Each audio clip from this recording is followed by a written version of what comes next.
So we have our properly prepared transmission, the correct 3 studs removed, and I cleaned the holes in preparation for a little bit of blue Loctite that we'll use on the final assembly, not on the trial assembly.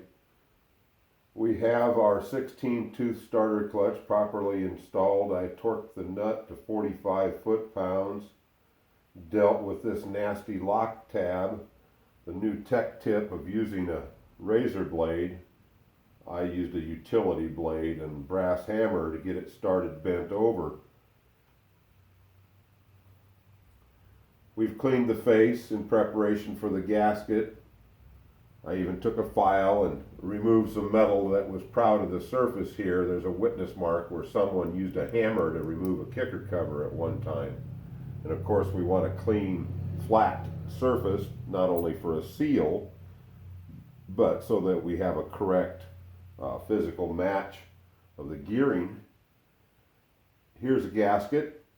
I've often find these on incorrect because they'll fit either way, but they're not symmetrical.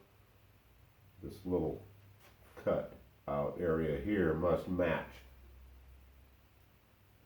the bottom contour here of the transmission. So with the gasket in place, we can do some measurement. The Panhead manual, first of all, says don't tighten too tight. It says don't pull the face of the starter clutch closer than 5/8 of an inch to the surface of the transmission. Well, we'd need to take the gasket off to check that, but I did check that. It's fine. It's over 5/8 of an inch. But what's most important here is this distance, for one, because we need to know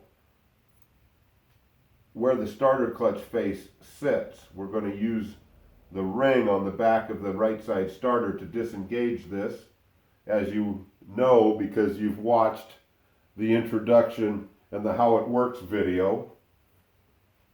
If you haven't, watch it or you're going to have problems with this installation. You're not going to be able to properly install this device until you understand exactly how it works.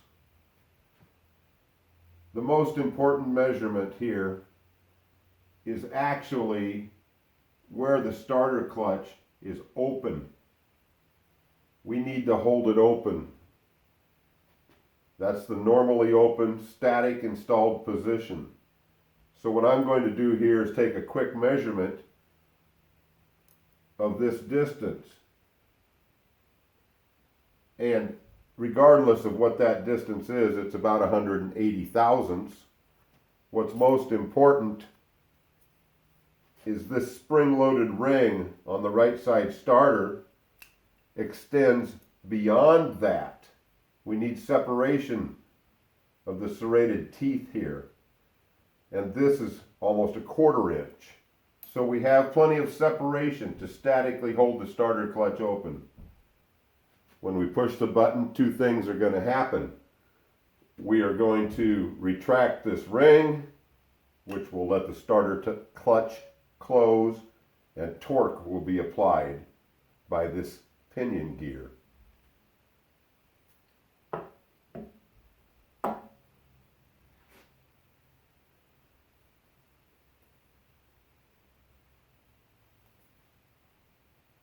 The next thing we're going to do is the trial installation.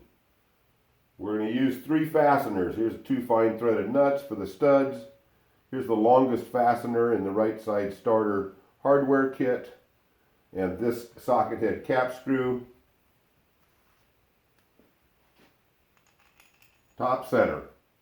And we're going to do a trial installation. A little grease on the face of the ring. Moving parts, any moving parts, friction, lubrication, get the teeth to match. We have to overcome the spring pressure.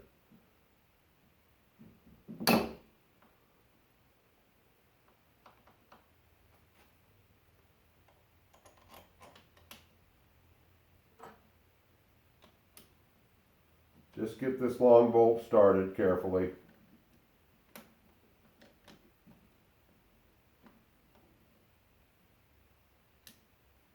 good for now. 2 nuts on studs, convenient locations, to get an even pull to the face of the transmission.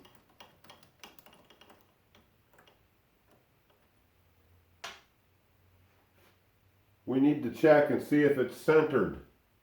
It is not. So before I tighten the fasteners, much better. Snug it up. Doesn't need to be very tight for this trial installation test. Again, we're not going to use Loctite on anything. Check that we have a nice face seal there. Again, that this is fairly well centered up. It won't be perfect. And then most importantly, we have a little gear lash. We're going to be certain that we have enough spring pressure initially, just as you unboxed it. As you can see, this washer is tight to this fork. If it's not, and you push here and it springs back, we have too much pressure from the starter clutch gear spring itself, and we may be able to cure that by adjustment. We would remove the lever assembly, as you've already done at this point, to disassemble to prepare for the installation.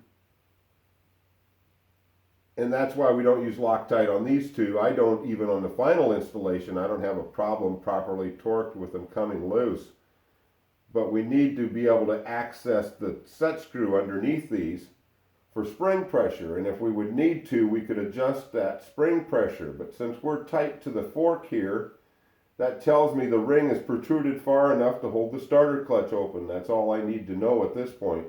To test that, we need to take the front sprocket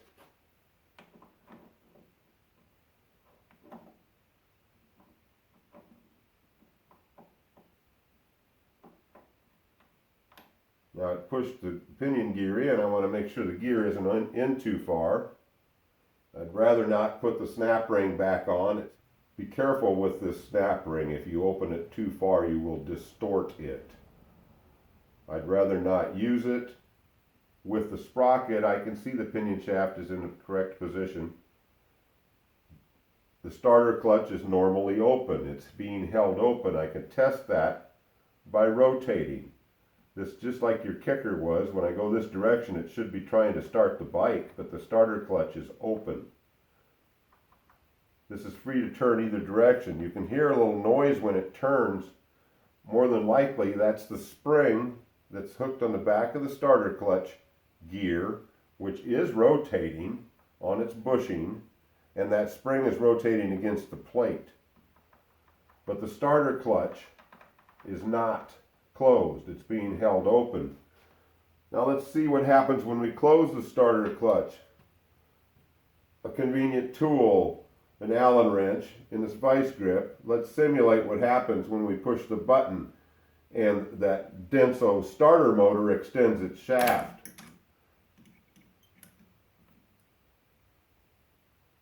These levers are going to lift that fork. That ring is pulled in. The starter clutch, if it's not closed, it's going to close as soon as I turn the pinion gear a little bit. And this will be locked up, just like we're trying to kick start the bike. There, it closed. It's locked up. If we apply torque here, we will rotate the engine. What happens in the other direction? It's an overrunning clutch. So if the starter clutch is closed and we run it backwards, it's going to ratchet. It must pass this test. Locked, ratchet, when we are pulling here. When we let go, it should return to its open position provided we have enough spring pressure. If you look closely, it did not quite return. It's new. It's going to break in a little bit. But remember, if the engine had actually started, the overrunning clutch would be forcing its return, and then our spring pressure will take over and hold it in the normally open position. As was demonstrated there, as soon as I rotated the pinion gear, we're now back to an open starter clutch. That's the trial installation. That's the test that it must pass if you properly lubricate and assemble the right side starter.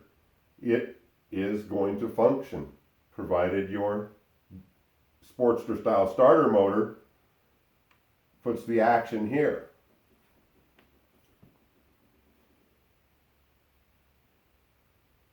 Let's leave this installed for now.